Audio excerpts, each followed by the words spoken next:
लोग बात करने वाले थे right to self defence, private प्रतिरक्षा का अधिकार। तो पहली चीज समझ लें, ये काहे का अधिकार है? प्रतिरक्षा। इसका मतलब ये हो गया कि जब आपकी रक्षा के लिए कोई खतरा ये पैदा हुआ है तभी आपको ये अधिकार मिलना है। इससे बिल्कुल सीधी बात निकल रही है कि ये आक्रमण करने का हक नहीं है। इसी में से ये बात निकल रही है कि ये बदला लेने का हक ये भी नहीं है, क्योंकि अगर आपके साथ कुछ भी गलत हुआ है तो उसके संबंध में ये राज्य की अधिकारिता है कि राज्य गलत करने वाले को उसके कृत्य की प्रकृति के मुताबिक अपराध या अपकृत्य इसका परिणाम देगा। क्योंकि हमने आपसे कई बार चर्चा की है कि गलत कामों को भी कई श्रेणियों में विभाजित किया जा सकता है, और ये इसलिए हम दोबारा बता रहे हैं क्योंकि ये पहली बार है क्लास में, और अगर ये बात स्पष्ट नहीं हुई तो इन्हें अपराध समझने में बड़ी दिक्कत होगी। अपराध, अपकृत्य और नैतिक गलत, इन तीनों बातों को अलग अलग करने में इन्हें बड़ी समस्या होगी। जबकि जो गलत है ये सिर्फ अपराध हो ऐसा कभी नहीं होता। गलत की कई श्रेणियां हो सकती हैं। एक गलत है जिसे सिर्फ नैतिक गलत ये कहा जाता है, वो नैतिक तौर पर गलत है। अगर आप उस नैतिक गलत को करेंगे तो नैतिक गलत करने के कारण जो परेशानी या जो दंड तो नहीं कहें, क्योंकि दंड उस परिस्थिति के लिए प्रयुक्त शब्द हो ही नहीं सकता, क्योंकि दंड देना ये राज्य का काम है। इसलिए अगर आपने नैतिक गलत किया तो आपको जिस स्थिति का सामना करना पड़ता है उसे सामाजिक निंदा ये नाम दिया जाता है। आपकी आलोचना होती है, आपको लोग बुरा भला ये कहते हैं, लेकिन उसके अगेंस्ट कोई कानूनी अनुतोष यानी न्यायालय के माध्यम से उस कार्य के प्रति कोई अनुतोष आप प्राप्त कर पाओ, ऐसा होता नहीं है। लेकिन जब वो नैतिक गलत इतना अधिक होने लगता है समाज में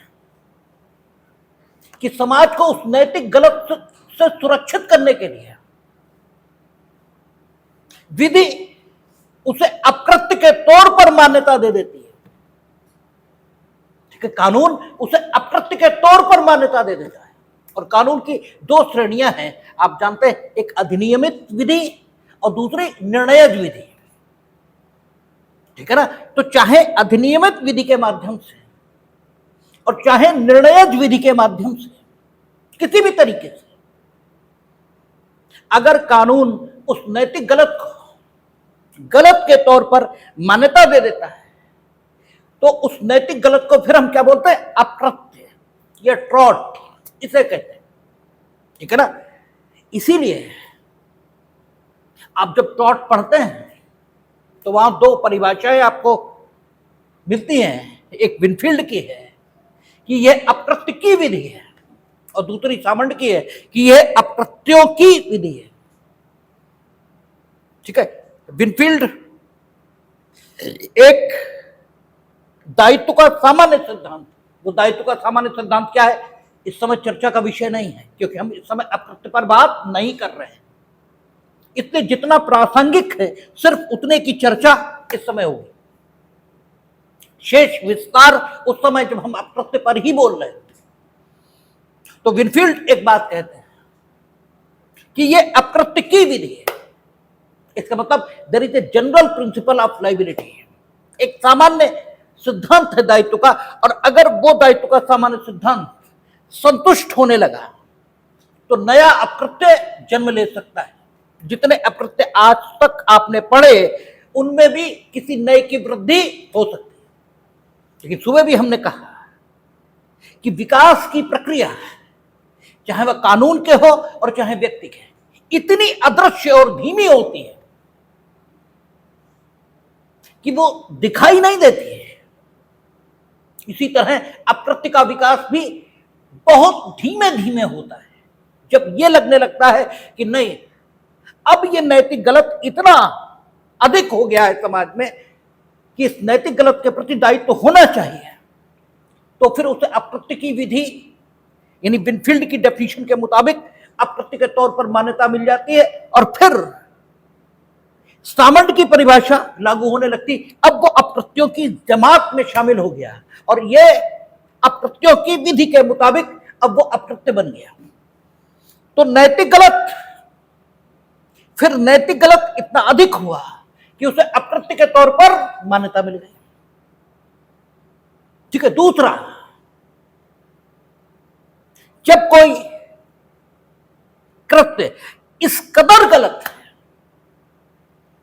इतना गलत है कि उस कृत्य से आपको रोका जाना चाहिए, तो फिर विधि न सिर्फ उस कृत्य का निषेध करती है बल्कि उस कृत्य के किए जाने की दशा में आपके लिए दंड का प्रावधान ये भी करती है। हमने आपको कई बार समझाया कि आप इस बात को घरेलू जीवन से समझ सकते हैं।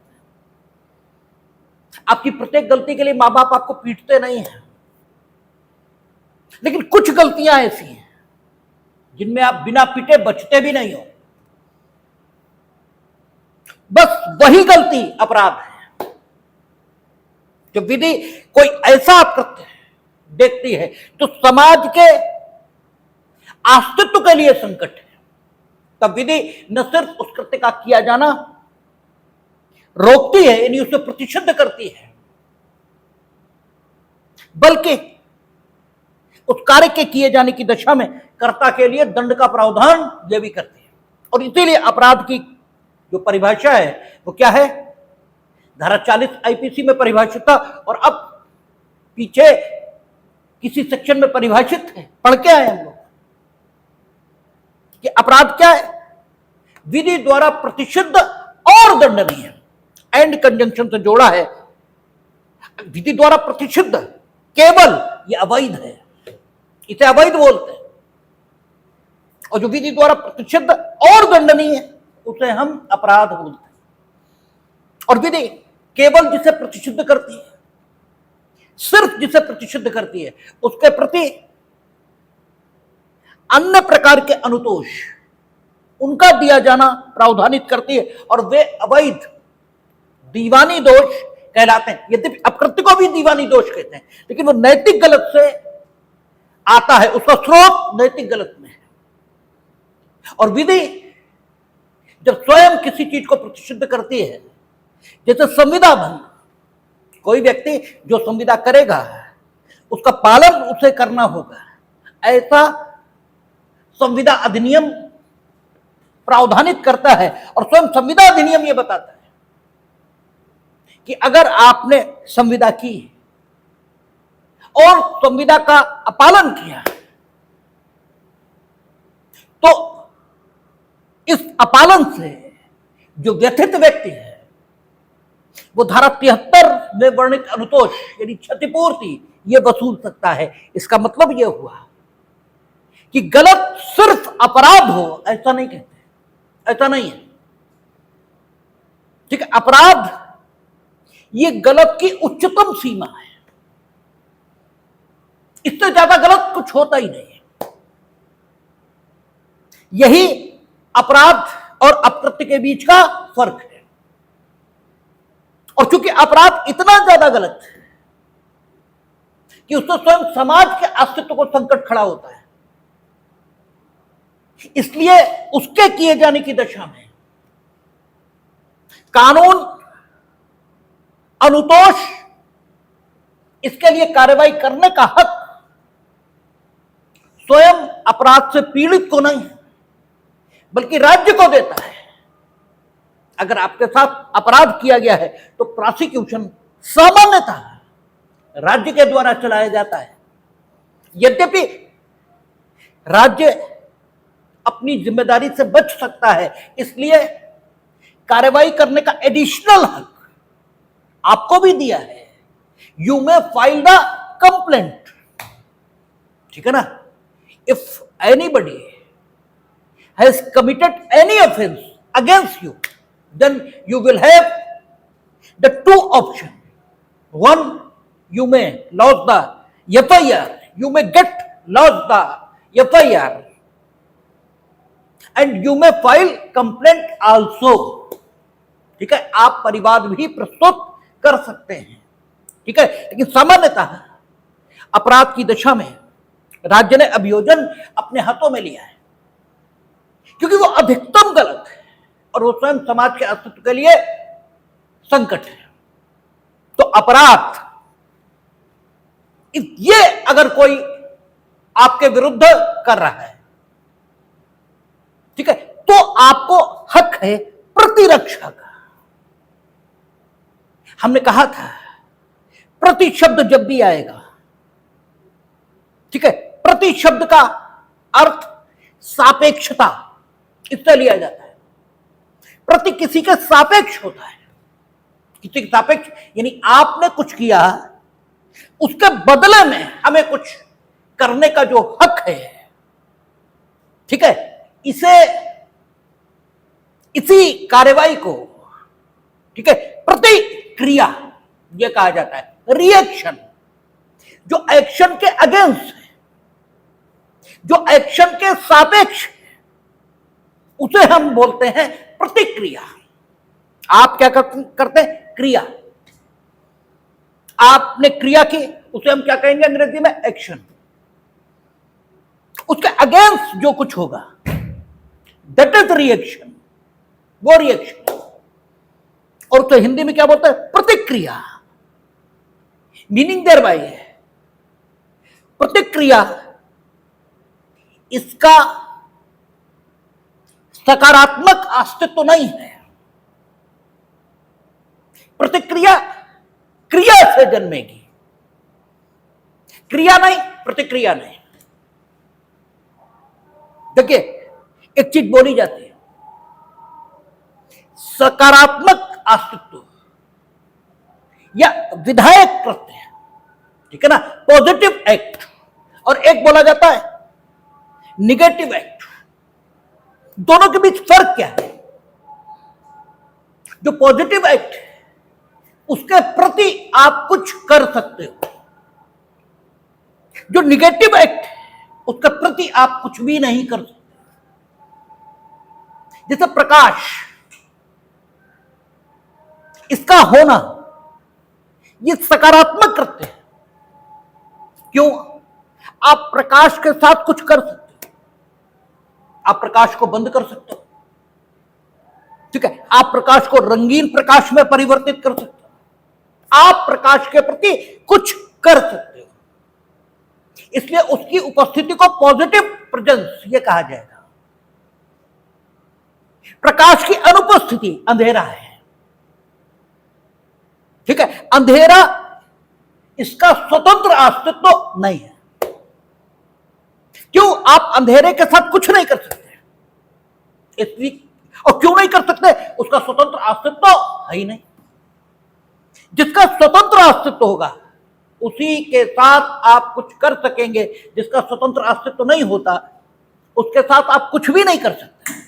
तो एक्शन इसका स्वतंत्र अस्तित्व है, रिएक्शन इसका स्वतंत्र अस्तित्व नहीं है, क्रिया इसका स्वतंत्र अस्तित्व है, प्रतिक्रिया इसका स्वतंत्र अस्तित्व नहीं है। यानी प्रतिक्रिया केवल तब बोली जाएगी जब वो किसी एक्शन के सापेक्ष है। यानी जो ऑब्जेक्टिव टेस्ट यहां से निकल रहा है, वो ऑब्जेक्टिव टेस्ट क्या है? ठीक है, ऑब्जेक्टिव टेस्ट ये है कि जो किसी के उत्तर में हो, किसी के सापेक्ष हो, वो प्रतिक्रिया है। और जो किसी के सापेक्ष नहीं है, आपकी अपनी स्वतंत्र इच्छा से जन्म ले रहा है, वो क्रिया है, वो कृत्य है। तो अगर हम डिफेंस के क्षेत्र में देखें तो आक्रमण पॉजिटिव एक्ट है, क्योंकि आक्रमण ऑफेंस के अगेंस्ट डिफेंस है।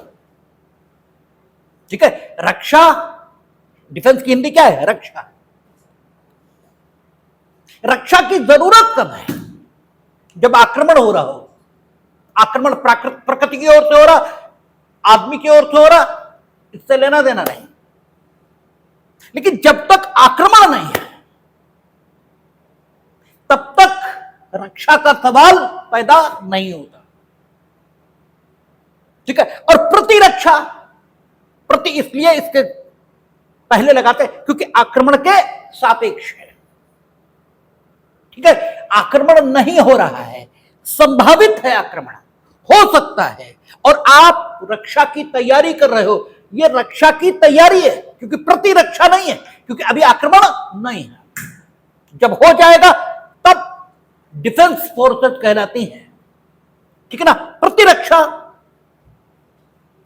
किसके? आक्रमण के प्रति होता है।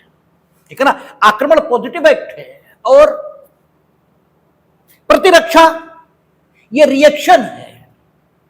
ठीक है ना, वो कृत्य है और ये स्वतंत्र कृत्य नहीं है। ये स्वतंत्र क्यों नहीं? क्योंकि आपके कृत्य के उत्तर में ये आ रहा है, कर्ता ने अपनी इच्छा से इसको किया है, ये नहीं कहा जा सकता। ये कर्ता ने अपनी इच्छा से नहीं किया है, आपने मजबूर किया है, इसलिए ये कृत्य हुआ है। लेकिन अगर परिस्थिति ये दिखाई दे रही है कि कर्ता स्वतंत्र रूप से इसको कर रहा है, देखिए आप क्या कर रहे हो ये आप बताओगे नहीं। ठीक है, जब तक कि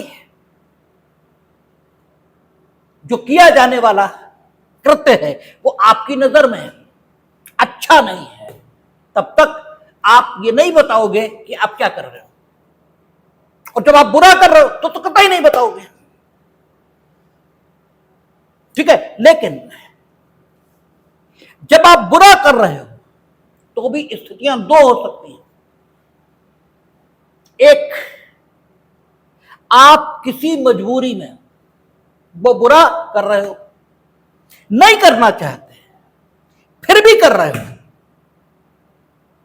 ठीक है, या आप ऐसी स्थिति में हो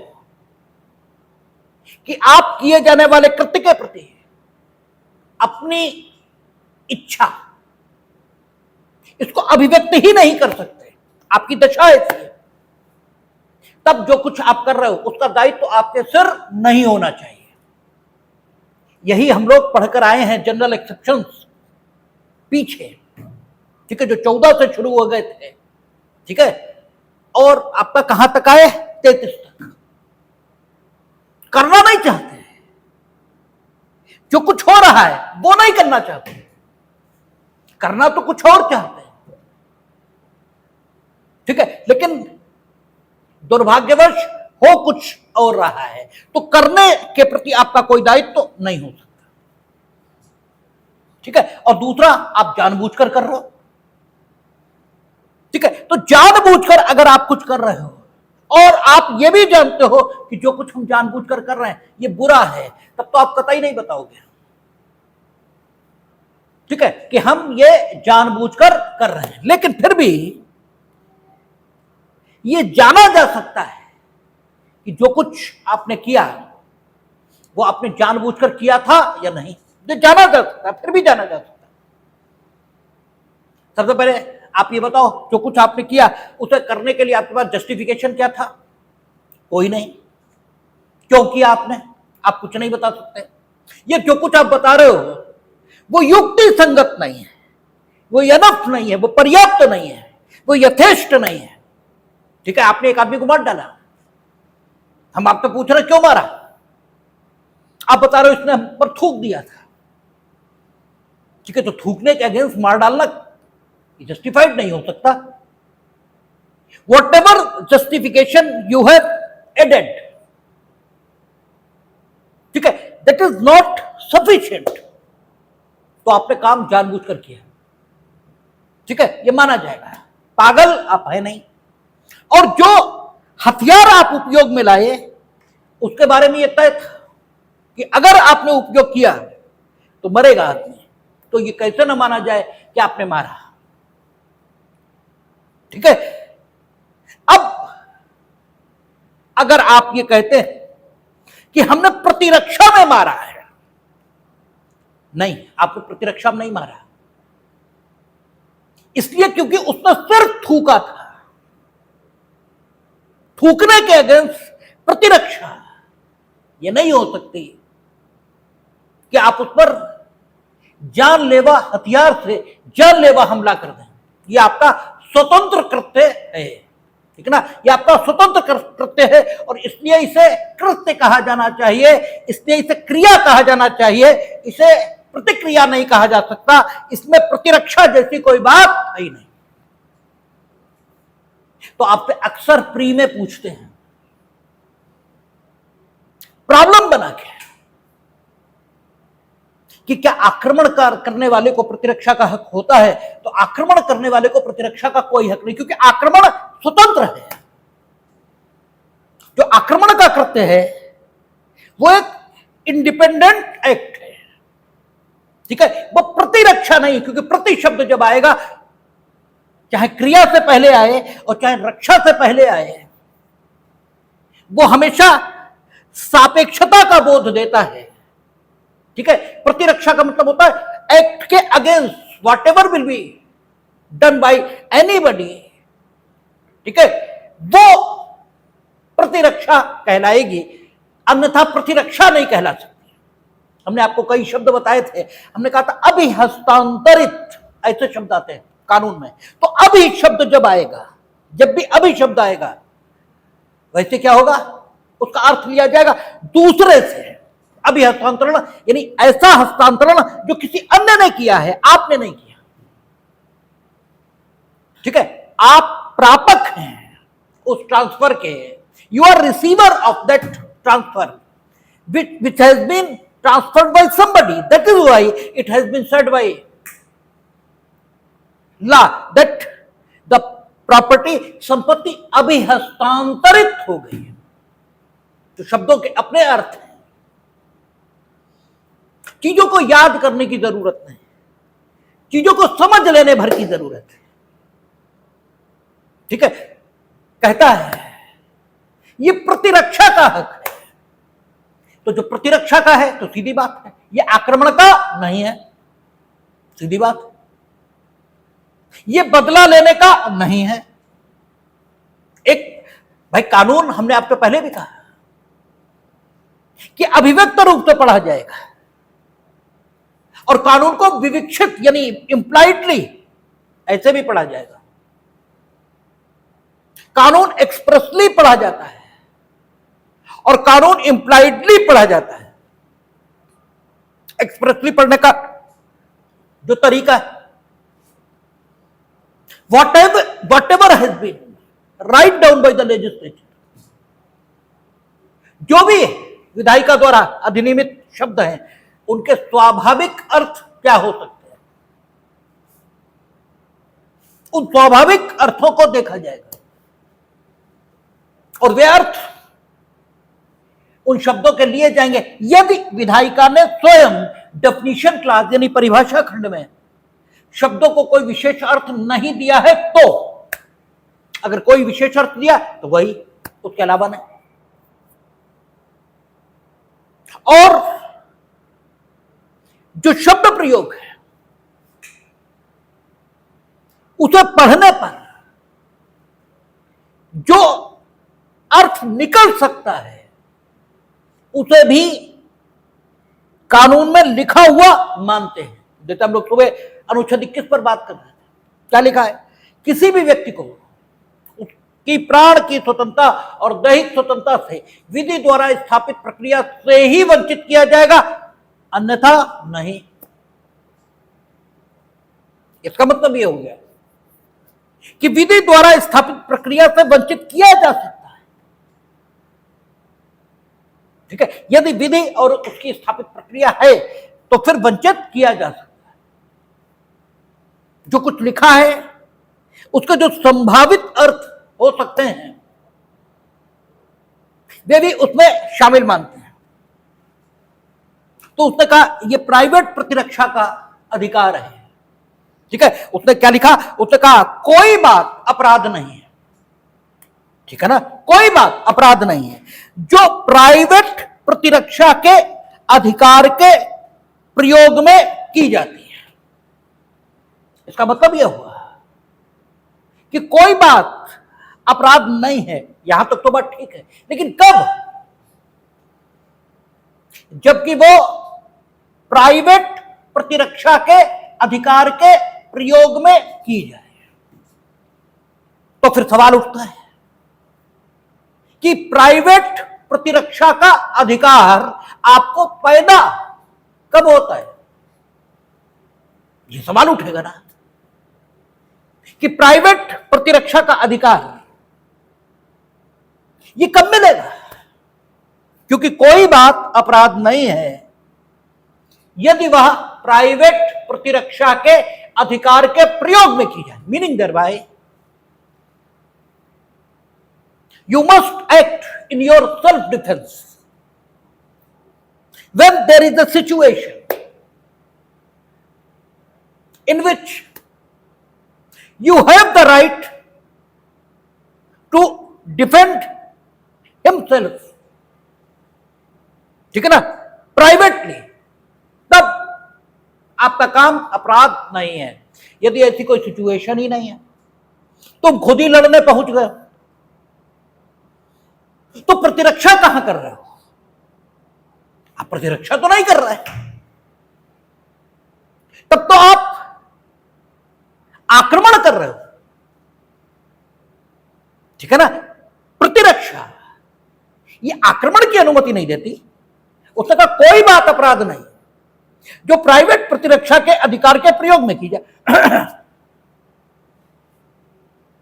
तो आक्रमण करने की अनुमति ये आपको कहां मिल गई। आक्रमण की तो कोई अनुमति नहीं मिली। बदला लेने की, यानी उसने नो डाउट आपके प्रति कुछ गलत किया, ठीक है, ऐसा जिसके against right to self defence प्रयोग किया जा सकता था, लेकिन आपने नहीं किया।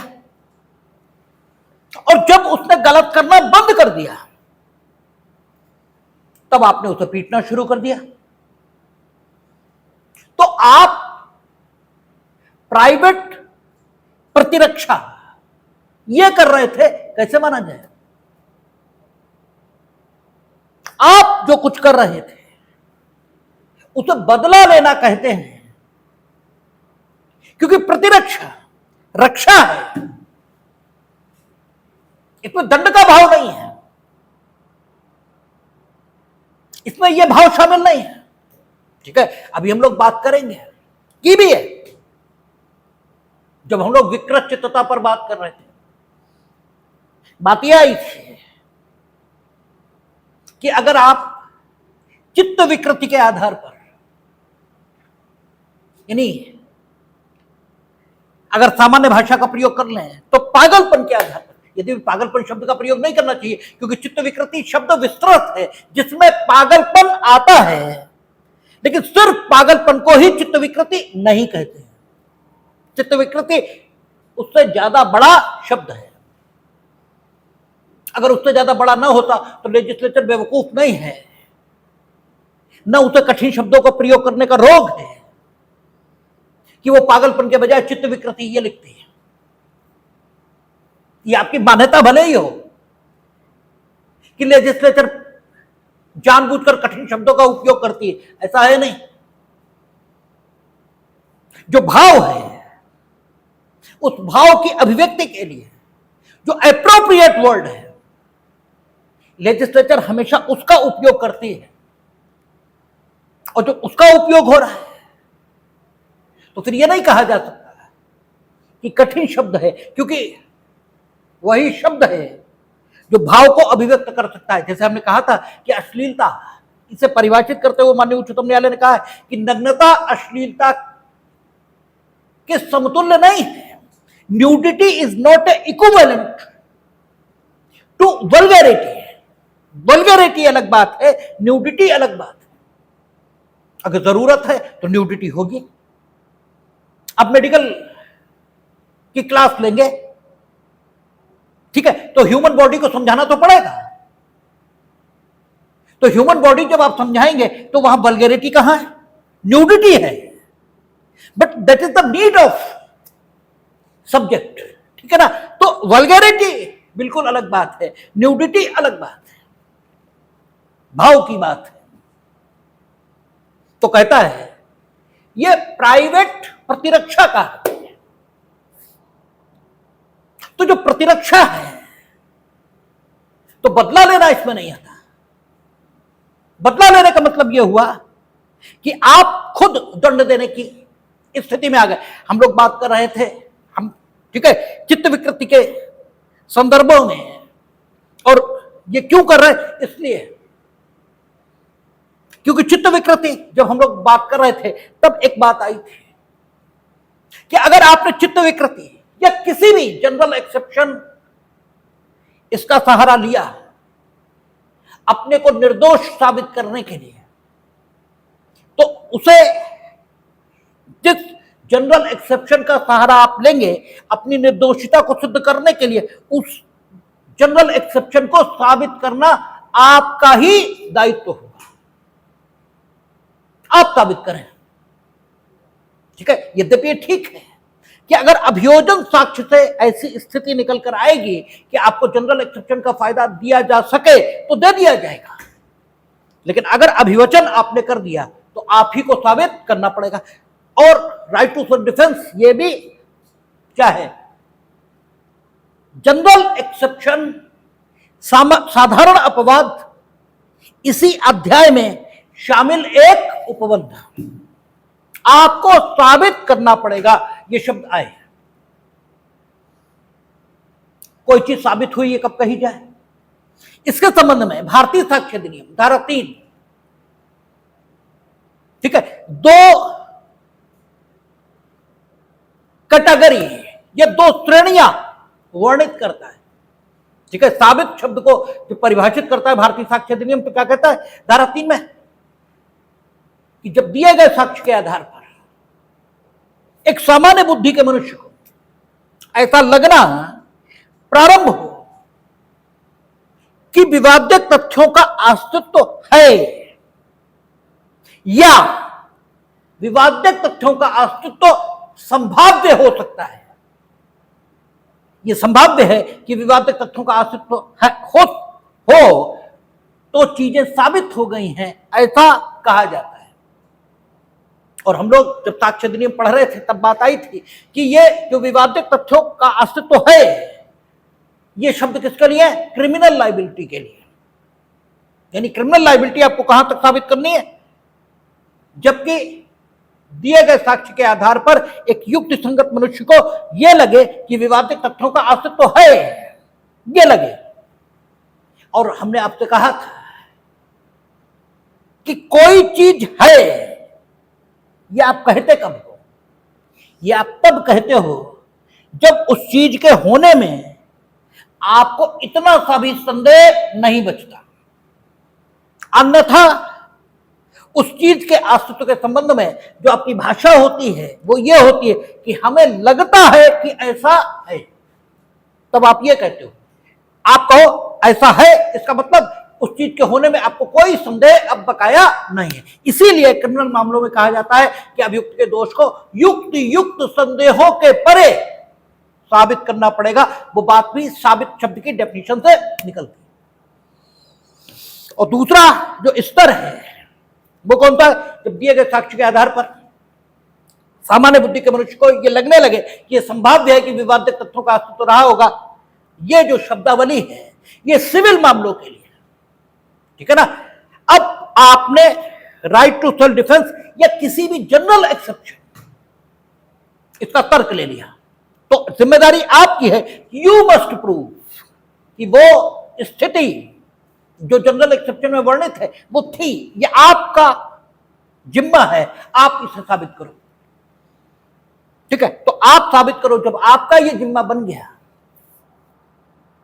तो आपको किस स्तर तक इसको साबित करना है? क्या उसी स्तर तक साबित करना है जिस स्तर तक अभियोजन को अभियुक्त का दोष साबित करना पड़ता है, यानी युक्त संदेहों के परे? क्या आपको जनरल एक्सेप्शन में वर्णित स्थिति, जनरल एक्सेप्शन का तर्क लेने पर साबित करनी होगी, या आपके द्वारा जनरल एक्सेप्शन में वर्णित स्थिति साबित मान ली जाएगी यदि आप सिर्फ उस दशा को या उस स्थिति को सिविल मामलों में साबित करने का जो स्तर है वहां तक साबित कर दो, अर्थात आपके द्वारा दिए गए साक्ष्य के आधार पर सिर्फ ऐसा लगने लगे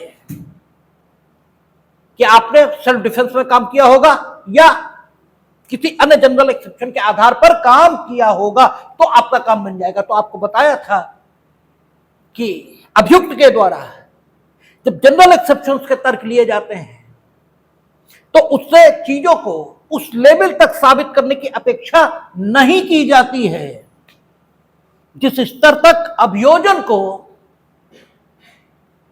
उसका दोष साबित करना होता है। क्यों? अगर उसने थोड़ा सा भी, यानी ये लगने भी लगा कि संभाव्य है कि ऐसा हुआ हो, तो युक्त संदेहों के परे अभियोजन ने साबित किया है, ये कहा ही नहीं जा सकता। ये कैसे कह दोगे?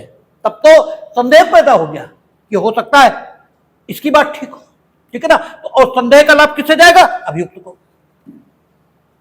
इसलिए केवल दीवानी मामलों में जो साक्ष्य का स्तर होता है वहां तक ही आपको साबित करना होता है। तो यहां उसने क्या कहा? कोई बात अपराध नहीं है। और एक बात और आपको बताऊं, ये सेक्शन आपसे प्री में खूब पूछा जाता है और इस रूप में पूछा जाता है कि प्राइवेट प्रतिरक्षा में की गई बातें अपराध नहीं होती। ये कहां पर लिखा है? ठीक है, यही सीधे सीधे पूछते हैं। पहले आईपीसी में इसकी धारा कौन सी थी? 96, और अब कौन सी हो गई? 34। यही सीधे लिखा है उन्होंने कि कोई बात अपराध नहीं है। जो प्राइवेट प्रतिरक्षा इस अधिकार के उपभोग में की गई है, लेकिन प्रतिरक्षा इसका मतलब काम किसी और ने शुरू किया और उस काम के प्रति आपने अपनी रक्षा की है, बदला नहीं दिया।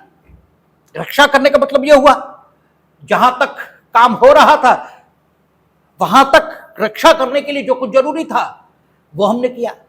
बदला लेने का मतलब यह हुआ उसे चोट पहुंचाने के लिए, जैसे हम चर्चा कर रहे थे ना कि जो मजा है ये आवश्यकता की पूर्ति से कुछ अधिक की स्थिति का नाम है।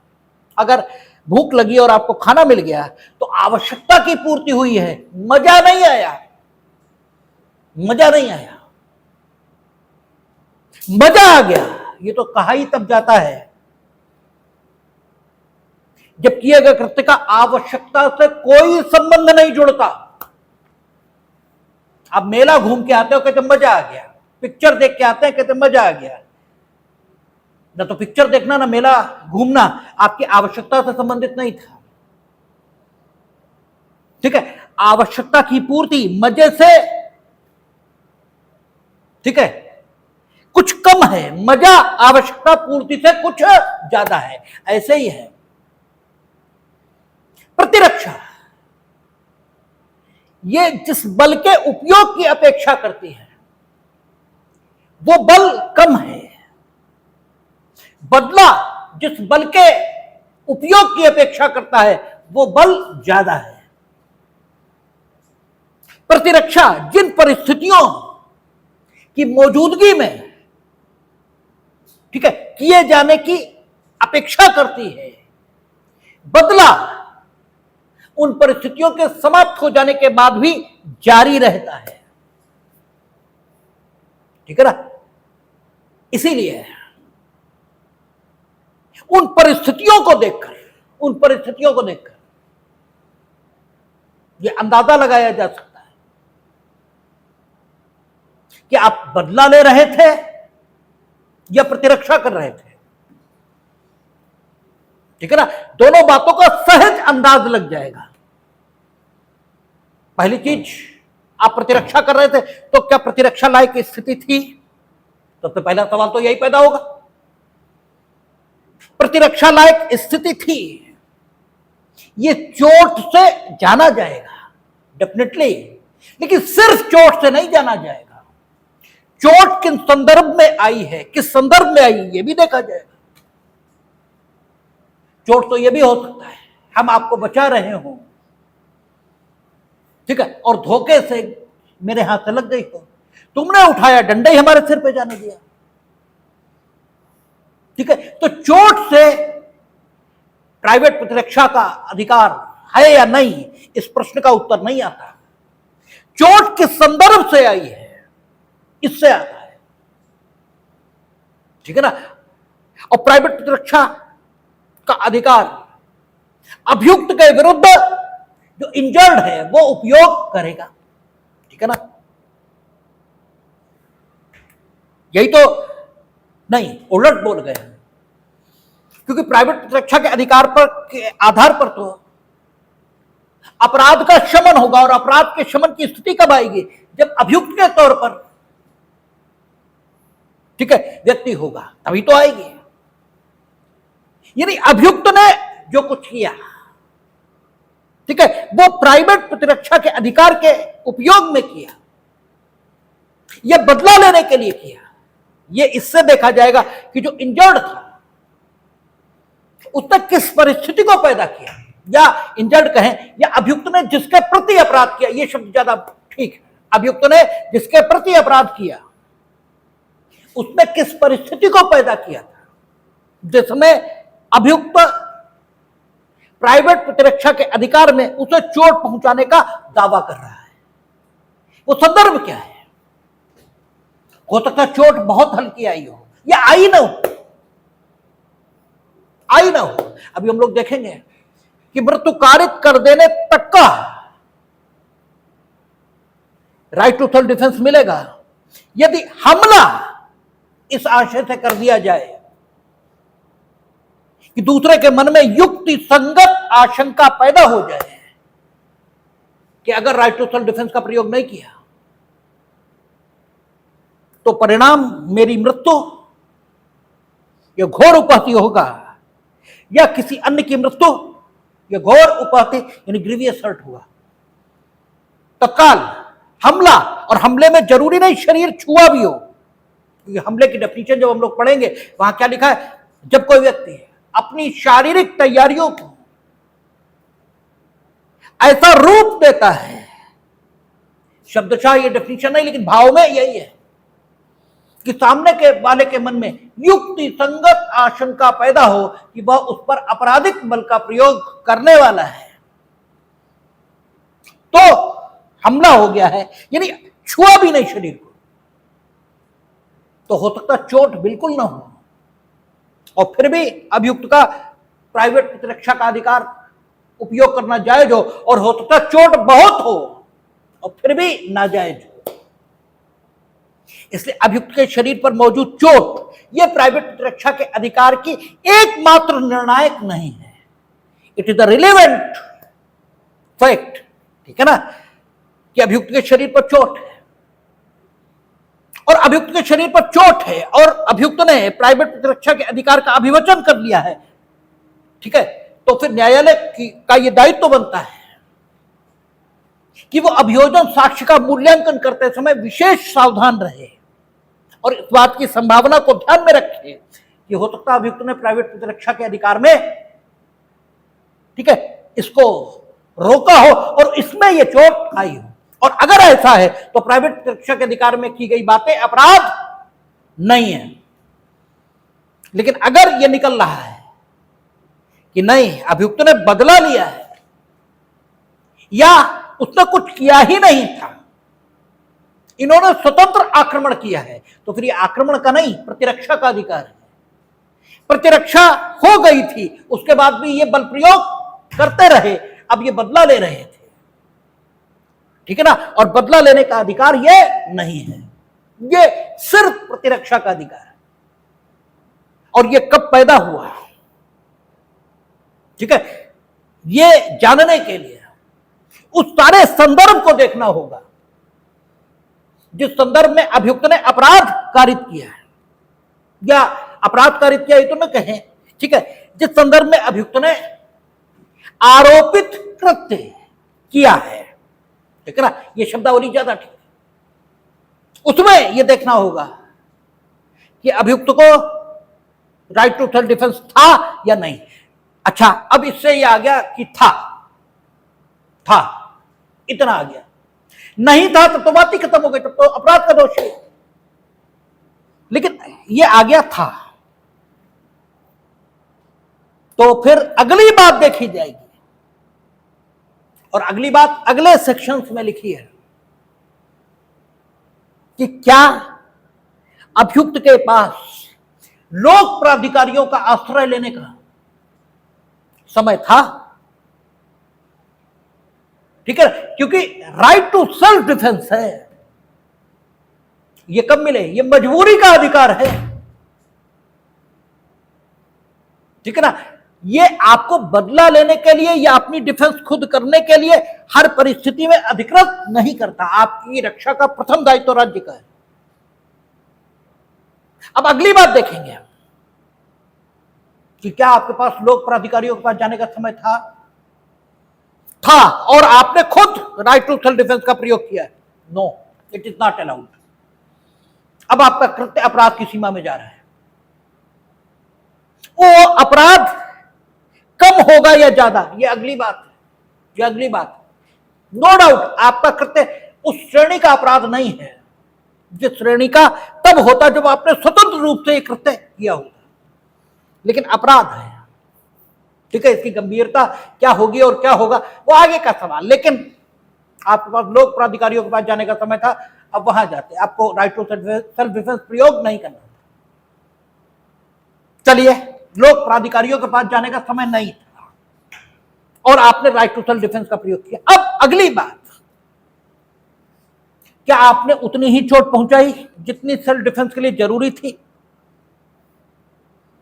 अगर उतनी ही पहुंचाई तब तो ठीक, उससे ज्यादा पहुंचाई, now you have exceeded your right, आपने अपने अधिकार का अतिक्रमण कर दिया है।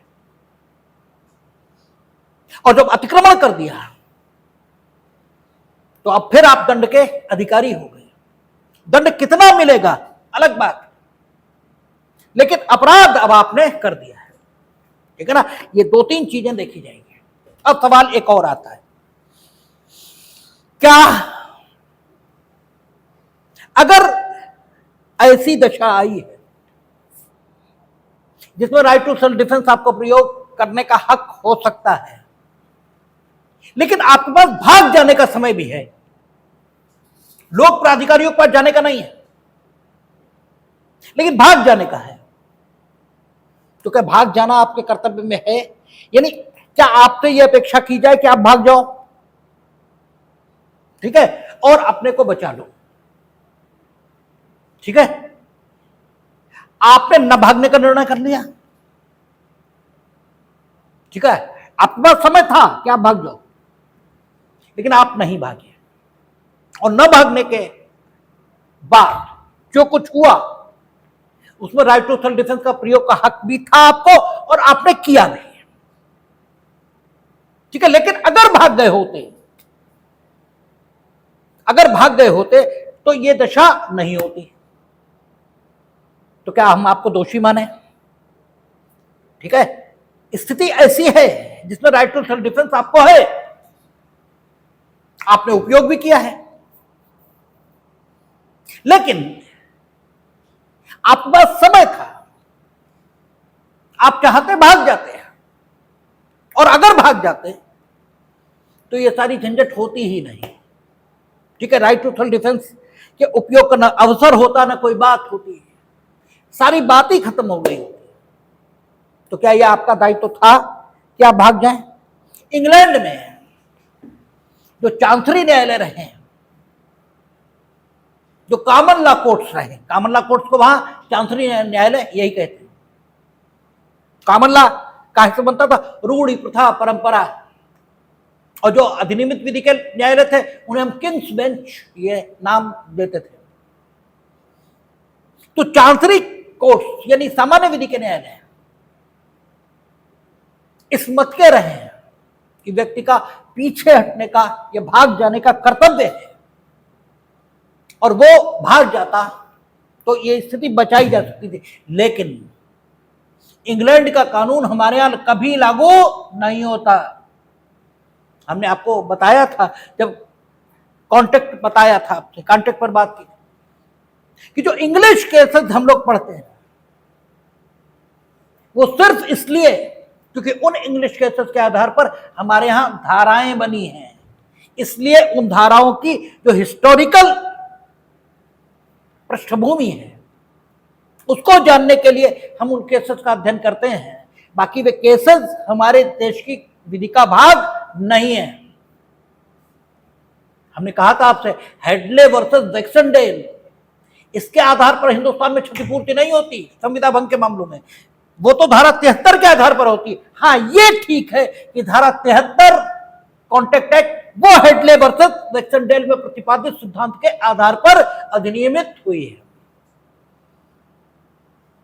ठीक है, हमारे यहां विकृत दायित्व के अधीन नहीं होगा। ये 84 आईपीसी, ये ठीक है कि 84 आईपीसी मैकनॉटन लॉ पर है, ये अलग बात है।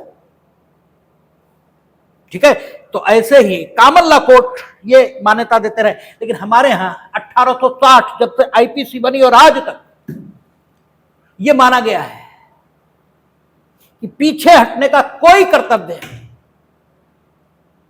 व्यक्ति का नहीं होता। ठीक है, पीछे हटने का कोई कर्तव्य नहीं, ये प्रतिरक्षा का हक है और कानून हमेशा भाव में देखा जाएगा। हमने आपसे कहा था जो पिछला सेक्शन था, सेक्शन 95, क्या कहता था? तुच्छ कार्य है, अपराध नहीं है। क्यों? अपराध भाव में होता है, अपराध कृत्य में नहीं होता। ठीक है, भाव में होता है। भाव यानी वहां जब आप ट्रेन में चढ़ रहे हो तो धक्का तो लगेगा दूसरे को, वहां धक्का मारने के लिए धक्का नहीं दिया जा रहा है। प्रारूप में अपराध दिखता है लेकिन भाव में अपराध नहीं हो रहा। हमेशा आपराधिक विधि में भाव महत्वपूर्ण है। ठीक है, तो यहां प्रतिरक्षा इसमें काम हो रहा है। ठीक है, और प्रतिरक्षा का मतलब यह हुआ वहीं पर खड़े होकर कार्य के प्रति अपनी रक्षा। ठीक है, प्रतिरक्षा में से भाव यही निकल रहा है, भागना नहीं है, वहीं डटे रहकर। क्यों भाग जाए? वहीं डटे होकर, वहीं खड़े होकर अपनी रक्षा, यही प्रतिरक्षा है। तो जो प्राइवेट प्रतिरक्षा का अधिकार है हमें, तो इसमें भागना शामिल नहीं हो सकता। और न्यायमूर्ति गजेंद्र गढ़कर उन्होंने मामला डिसाइड किया है जयदेव का, उसमें उन्होंने डिसाइड किया है, जयदेव आपकी सब किताबों में लिखा है। ठीक है, इसमें यह डिसाइड हुआ कि पीछे हटने का कोई कर्तव्य नहीं होता राइट टू सेल्फ डिफेंस के उपयोग के मामले में। ठीक है, राइट टू सेल्फ डिफेंस है या नहीं, ये परिस्थितियों से अनुमान लगाया जाएगा। राइट टू सेल्फ डिफेंस था, फिर अगली बात देखी जाएगी, लोक प्राधिकारियों के पास जाने का समय था या नहीं। अगर था, आपने अपराध किया, नहीं था, आप काम कर सकते थे। फिर कितनी चोट पहुंचाई आपने, जितनी जरूरी थी उतनी ही, अगर है बात खत्म हो गई। ये बदला लेने का हक नहीं है, ये आक्रमणकारी को उपलब्ध नहीं है।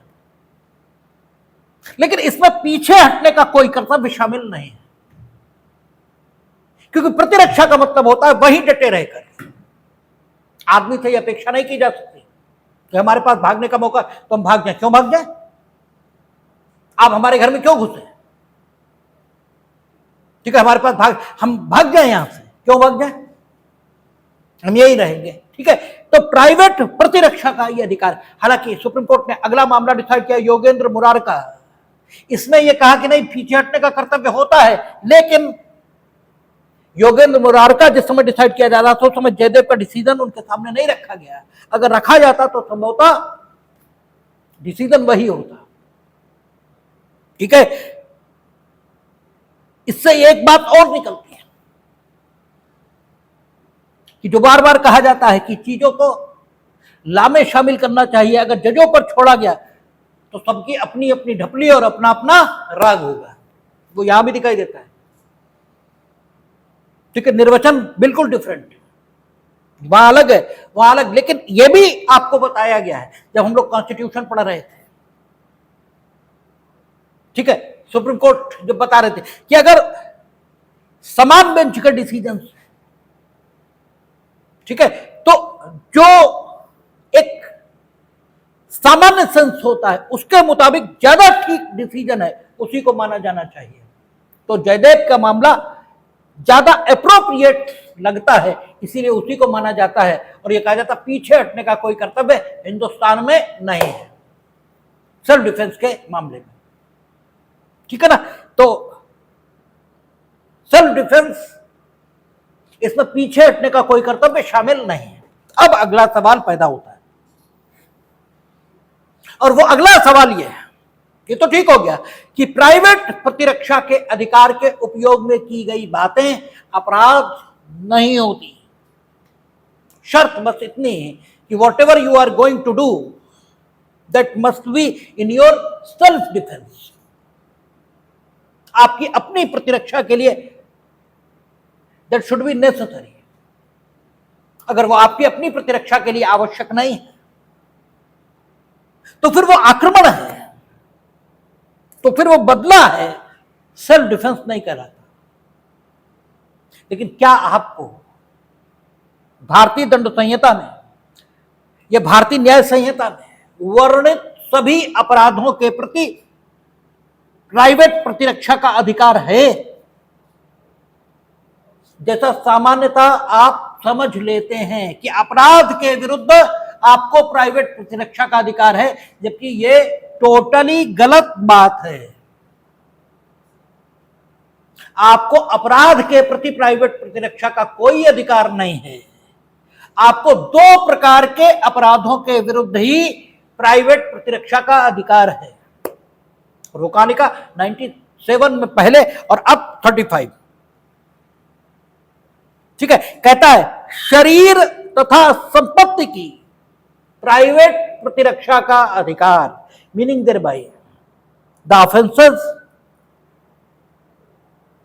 ठीक है, which are committed by somebody against the human body, और the offences which are committed by somebody against the property of somebody, only against those offenses, केवल इन्हीं अपराधों के विरुद्ध आपको प्राइवेट प्रतिरक्षा का अधिकार है। फिर अगला सवाल पैदा होता है कि प्राइवेट प्रतिरक्षा का अधिकार, इसके उपयोग में आपको मृत्यु कारित करने तक का अधिकार कब मिलेगा, और मृत्यु से भिन्न कोई अन्य अपहानि ये कारित करने का अधिकार कब मिलेगा? तो उसका उत्तर पहले धारा 100 और 103 में दिया गया था, और अब भी आगे के सेक्शंस में दिया जाएगा। फिर अगला सवाल उठेगा कि प्राइवेट प्रतिरक्षा का अधिकार कब पैदा होता है और कब खत्म होता है। और यह जानना इसलिए जरूरी होगा क्योंकि जब हम लोग हत्या पर पहुंचेंगे वहां एक्सेप्शन आएगा। एक्सेप्शन नंबर 2 वो ये कहेगा, 2A3 है, लोक सेवक के अधिकार के विरुद्ध प्राइवेट प्रतिरक्षा का अधिकार नहीं, ये 2 है। ठीक है, वो लोक सेवक के विधिपूर्ण कार्य के, ठीक है, से क्षुब्ध होकर, तो वो 2 है। 3 है ये प्राइवेट प्रतिरक्षा के अधिकार को अतिलंघित कर देते हैं जब आप, तो जो कुछ करते हैं आप वो हत्या नहीं बल्कि हत्या की कोट में ना आने वाला सदोष मानववध ये माना जाता है। तो वहां इसको समझने की जरूरत पड़ेगी। वहां पहला सवाल यही उठेगा कि क्या प्राइवेट प्रतिरक्षा का कोई अधिकार था? ठीक है, तो प्राइवेट प्रतिरक्षा का अधिकार ह्यूमन बॉडी के अगेंस्ट है, तो वो तो है, लेकिन क्या परिस्थिति ऐसी थी? क्या परिस्थिति ऐसी थी जिसमें आपको, ठीक है, प्राइवेट प्रतिरक्षा के अधिकार के उपयोग करना चाहिए? यानी क्या लोक प्राधिकारियों के पास जाने का समय आदि था? ठीक है, यह देखा जाएगा। और क्या वहां पर, ठीक है, प्राइवेट प्रतिरक्षा के अधिकार के प्रयोग के प्रयोजन से जितना बल प्रयोग करना जरूरी था उतना ही किया आपने? अगर उससे ज्यादा किया तो एक्सेप्शन वहां आएगा। इसलिए इन सब बातों को समझने की यहां पर जरूरत होगी कि वो कब पैदा होता है और कब खत्म होता है। इन सारी बातों पर चर्चा कल करेंगे, देखेंगे।